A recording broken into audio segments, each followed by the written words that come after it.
What's up, everyone? Welcome to today's video. Today, we're going to be looking at this particular story that's just coming out that is claiming that Skull and Bones cost somewhere around $650 million to develop. We got to take this story very cautiously.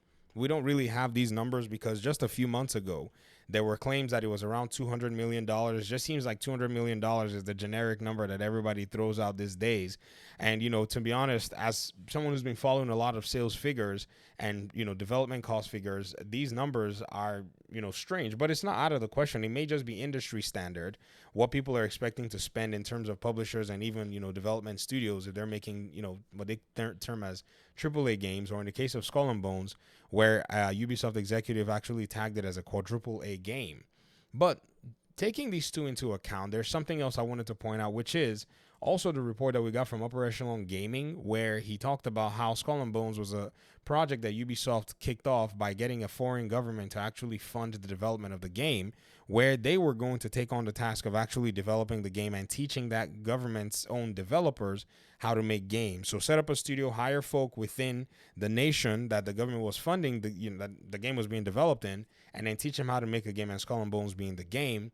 And so the game's development just took so long because of a lot of different issues, maybe management issues. Maybe Ubisoft didn't necessarily have their heart in it. It seemed probably like a good deal at first, and then eventually they probably saw that it was resource, constraining. They tried to back away. That didn't work. And so they had to pretty much ensure that they shipped the game and fulfilled their agreements. But these are all reports that we got from all over the place.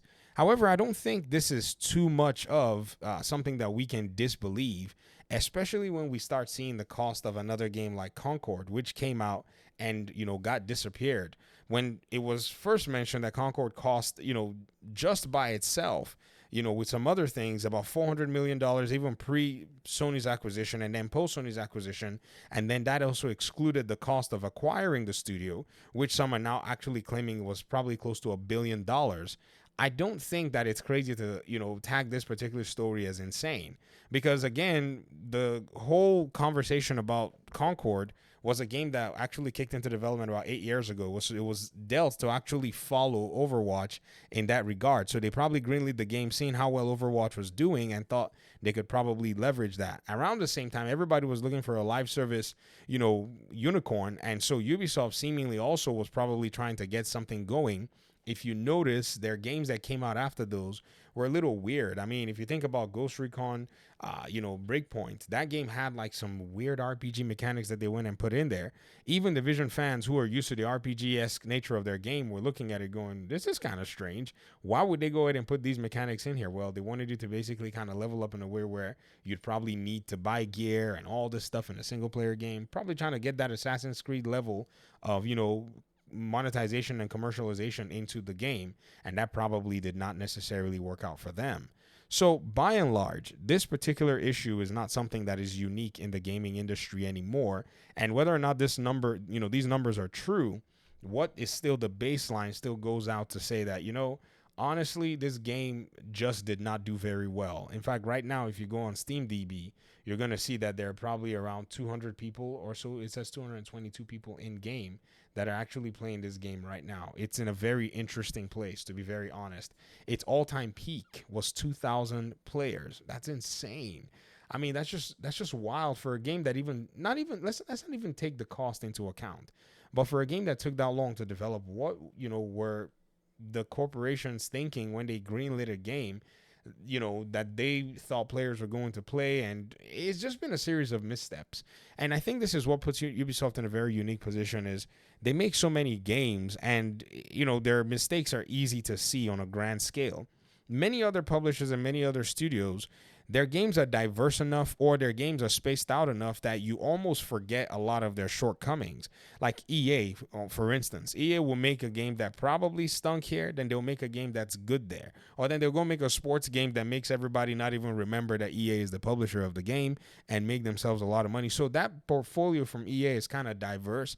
And so even though they punch out, a good number of games, it's easy for everybody to probably go ahead and forget, especially when they're playing in different ecosystems, or at least some people don't even know. Like, Immortals of Avium, I guarantee you most FIFA players didn't even know that game was a thing or existing, right? And so many of them are going to go ahead and just, play FIFA or play NFL because those are the games that they're used to.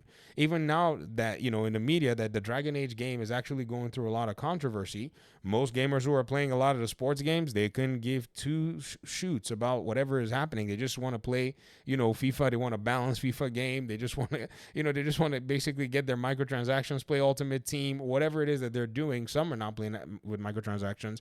When I played FIFA, I never bought a single thing except for the game, but I eventually stopped because, the so-called momentum mechanics and stuff and the accusations all over the place.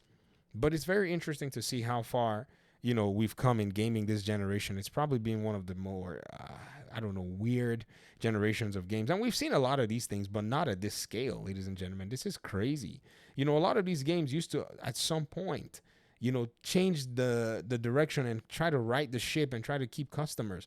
Is it that 2020 got into their heads and they made so much money because everybody was sitting home and they all forgot how to actually, treat their customers? What is the reason a lot of these people are so out of touch in the way they actually make these decisions, or at least not trying to rectify the decisions, but continuing to double down on bad decisions that they actually made in even greenlighting a game like this, and then saying things like, oh yeah, this is a quadruple A experience, or you need to get used to not owning your games. Just some really out of pocket stuff that we've been seeing lately in gaming from leadership, creatives, and even, the general sense of what this particular enterprise, was and is now become.